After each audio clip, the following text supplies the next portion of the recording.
Avant que la vidéo commence, n'oublie surtout pas de liker cette vidéo, de la partager partout sur les réseaux sociaux et de dire ce que tu as pensé de cet épisode. Bonne vidéo. Pour moi, un roman est une expérience immersive, où je ressens tout, comme si j'y avais vécu. Si j'avais goûté à la nourriture, au sexe, à la terreur sur les champs de bataille. Alors je veux tous ces détails, toutes ces choses sensorielles, que ce soit une bonne ou une mauvaise expérience. Je veux que le lecteur la ressente. And I always like the suspense to be real. You know, we've all seen the movies where the hero is in trouble. He's surrounded by 20 people, but you know he's going to get away because he's the hero. Yeah. And you don't really feel any fear for him. I want my readers and I want my viewers to be afraid when my characters are in danger. I want them to be afraid to turn the next page.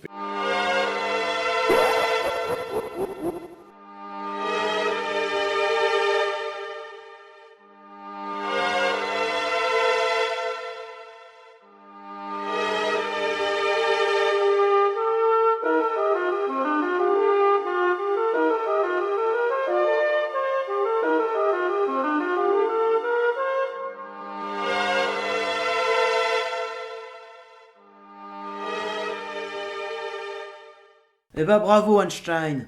Ça fait des prophéties, puis après ça déchire le tissu de la réalité pour nous ramener au point de départ. Ah bah bravo. De toute façon, c'est pas moi qui considère que Pratchett c'est le boss du game, hein. Puis bon, t'aurais pu faire ton boulot correctement aussi, et parler un peu du traducteur.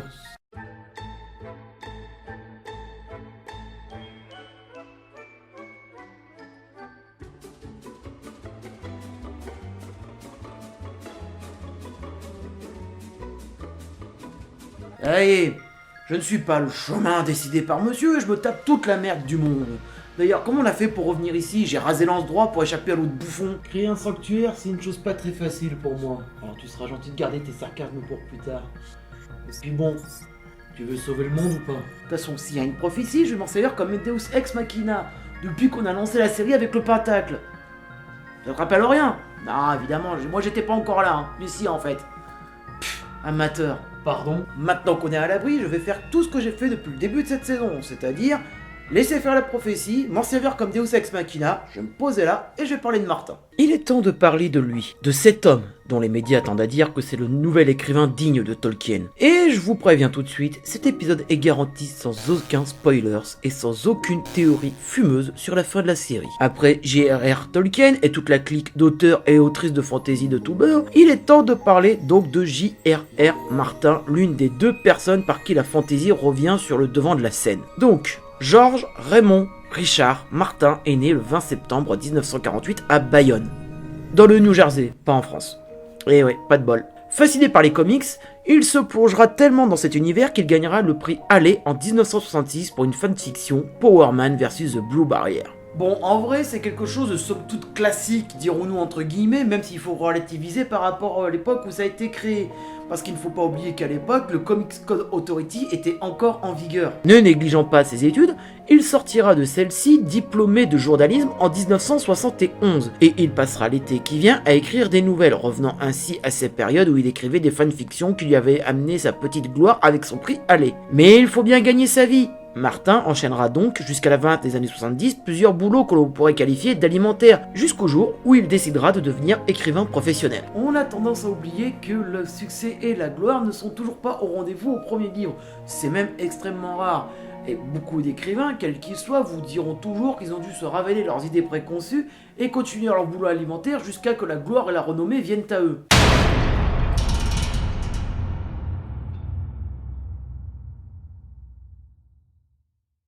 Et quoi à l'extérieur? Pour le moment, pas grand chose. Il se contente d'observer.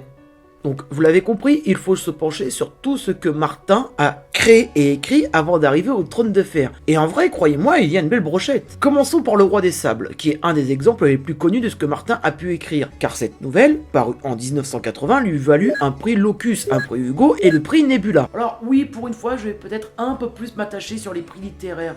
C'est d'habitude quelque chose qui m'entonche une sans faire bouger l'autre. Mais il me semble que dans le cas de Martin, ça va être un petit peu nécessaire et vous allez très vite comprendre pourquoi. Mais pourquoi Le Roi des Sables? Ben, le saviez-vous?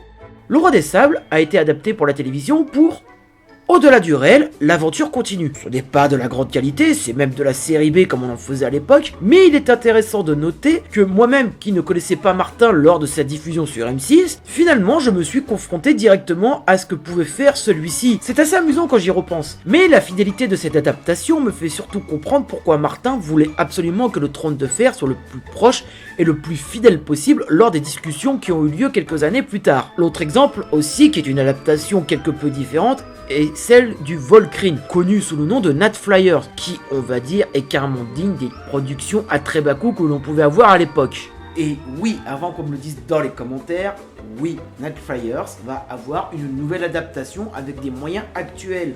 Et donc ne sera plus une adaptation du pauvre telle qu'elle pouvait l'être dans les années 80. Je pense que pour le coup, on peut dire merci Netflix. Notons que Martin écrira toujours quelques textes malgré son boulot de scénariste pour Hollywood sur les tournages de la 5ème dimension et de La Belle et la Bête. Par exemple, Armageddon Rag, qui fut plébiscité par les professionnels avec entre autres un prix Locus décroché en 1984, mais qui fut boudé par le public et qui ne retrouvera grâce aux yeux de celui-ci qu'après la renommée internationale de George R.R. Martin acquise avec le Trône de Fer. Et encore, j'en suis pas très sûr. D'ailleurs, ça prouve une fois de plus que quand on est reconnu comme un maître de la fantasy, il est très difficile de percer dans d'autres domaines. Et c'est un petit peu dommage. Mais ça prouve aussi que Martin n'était pas qu'une machine à fantasy comme l'était David Eddings. Arrête de frapper sur Eddings. Ok, c'est classique certes, mais c'est une très bonne introduction à la fantasy, surtout quand on est passé par Tolkien au démarrage. C'est vrai, c'est vrai. Après tout, moi j'ai bien apprécié le cycle des Hélènes que j'estime comme étant le meilleur cycle qu'a pu écrire le couple Eddings à l'heure actuelle. Puis bon, taper sur Eddings, ça sert à quoi, hein? Franchement, entre nous. Ouais, juste pour le plaisir, je crois. J'aime bien taper sur l'ambulance.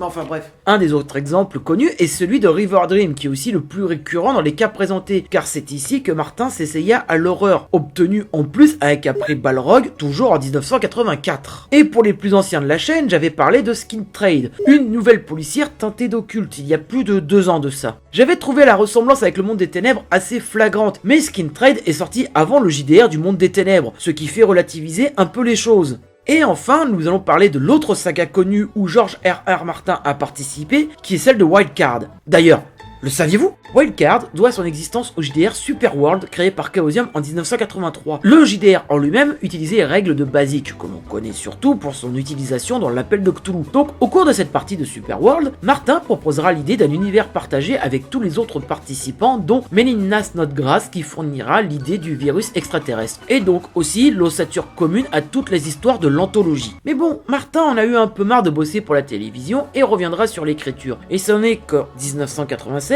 que sortira A Game of Thrones, qui propulsera la carrière de Martin à l'international. Ils sont encore désorientés ? Certains ont l'air de se barrer, ils ont l'air de trouver ça ennuyeux. Tant pis pour eux. Tant mieux pour nous, tu veux dire.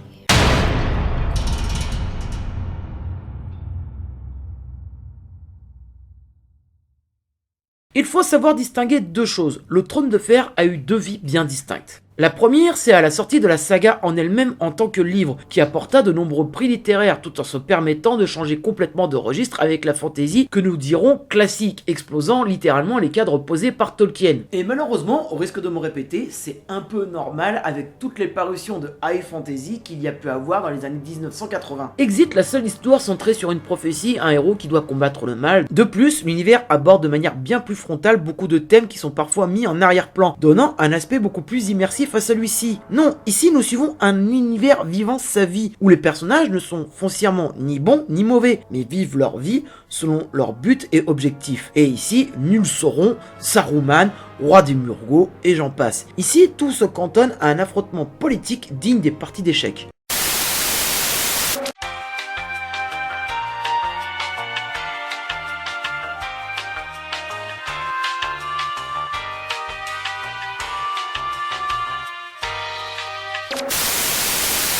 Sincèrement, pour ceux qui ne l'auraient jamais fait, relisez ou revisionnez Les Rois Maudits, et vous retrouverez une grande partie de l'inspiration de Martin pour l'univers de Westeros.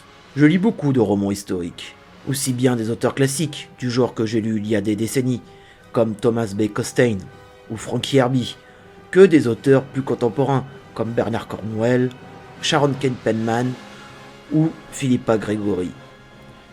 Je voulais faire rencontrer ces 2 univers, un peu de magie, du merveilleux, et de l'imaginaire de la fantasy avec le réalisme et la complexité du roman historique. Pas forcément connu du grand public à ce moment-là en France, malgré les premières parutions dès 1998, cela resta tout de même relativement confidentiel, ne sortant pas forcément du cadre des amateurs de fantasy, rôlistes inclus. La seconde vie du Trône de Fer, tout le monde le sait, arriva avec la série produite par HBO, globalement aidée par l'avènement de la trilogie du Seigneur des Anneaux, des années auparavant, mais aussi par le succès de Harry Potter de J.K. Rowling, que ce soit en livre ou au cinéma, et comme la demande de fantasy était de plus en plus grande et que Martin était à ce moment-là la personne incontournable en termes de fantasy dans l'univers des livres, nous nous sommes retrouvés avec une énième vague de fans en approche allant du casus sympathique avec qui on peut apprécier et discuter, aux pires fans dont on va reparler, mais qui, en termes de toxicité, ne sont pas du tout mieux que les Potterheads les plus obscurs du fandom.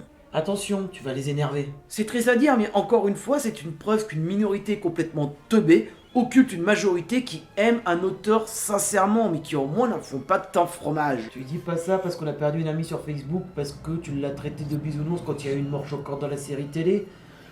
De toute façon, voilà, faut dire ce qui est. Martin me choquait, et il a raison. Il avait compris que dans la fantasy, c'était un peu trop des bisounours par moment. Il a fait que remettre les pendules à l'heure dans un sens. N'inverse pas les rôles, tu veux.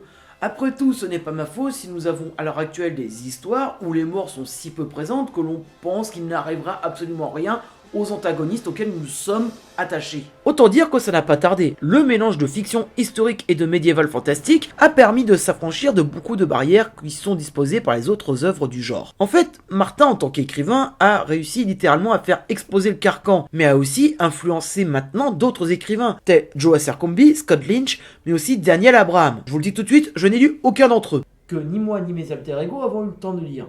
Parce qu'il faut pas déconner, on n'a pas que ça à foutre. Que l'on veuille ou non, Martin a contribué à rebattre les cartes de la fantasy, qu'on le veuille ou non, et ça fait du bien au genre. Après tout, je peux comprendre qu'on ne puisse ne pas apprécier l'univers du Trône de Fer, la manière dont celui-ci est né, les inspirations qui ont donné vie au Trône de Fer.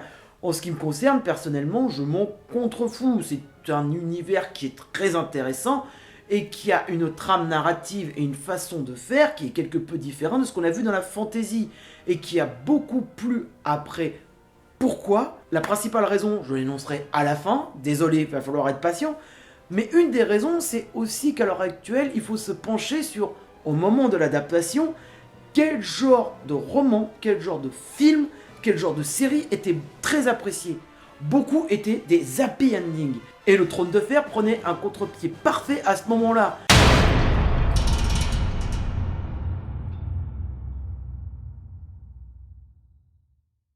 Il faut savoir une chose, mais Martin est un amoureux de ce qu'avait écrit Tolkien. Je suis un grand fan de Tolkien. J'ai lu Le Seigneur des Anneaux quand j'étais au lycée. Il a eu un énorme impact sur moi et a vraiment solidifié mon amour pour la fantasy.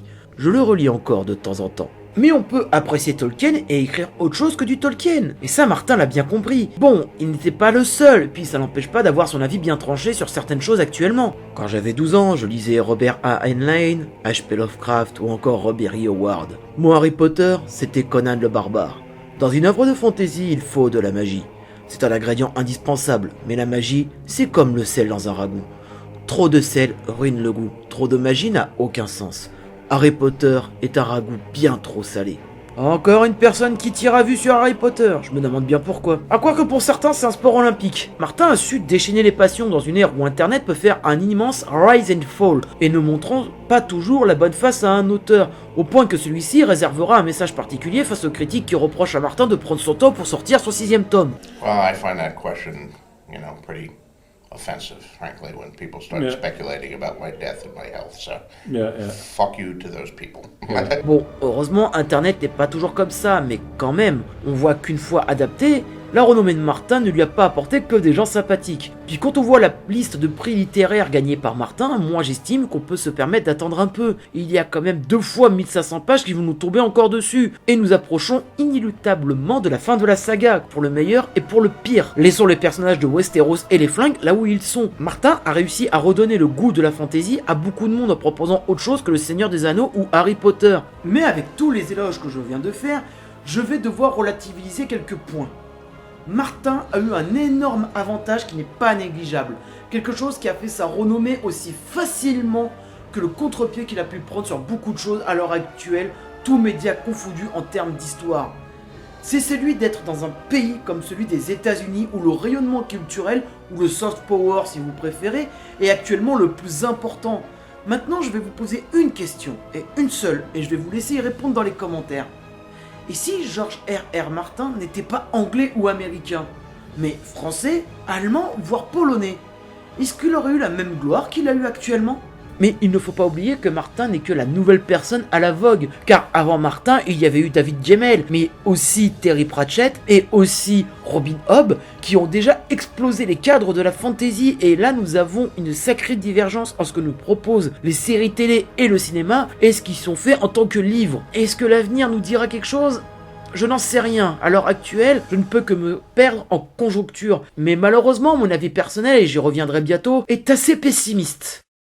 Et voilà, c'est la fin de cet épisode de la dernière fantaisie. Merci à tous d'avoir tenu jusque-là. N'hésitez pas à lâcher un petit pouce bleu, à lâcher un petit commentaire pour parler de ce qui se passe avec George R.R. Martin et surtout dans l'univers de la fantaisie. Je remercie les tipeurs dont le nom apparaît à l'écran. Abonnez-vous, mettez la cloche, ayez toujours un bon livre à portée de main et rendez-vous au prochain numéro, amis lecteurs. Bon. T'as gagné. Tu l'as eu ton Deus Ex Machina. Je m'occupais de ses ombres. Mais tâche de me faire revenir dès que tu peux. C'est-à-dire maintenant. Le sanctuaire il tiendra pas longtemps si je reviens pas. D'accord ? Ouais, je vais te faire revenir, t'inquiète. De toute façon, je peux pas faire autrement. Il y a une prophétie, tu peux pas ne pas revenir, de toute façon.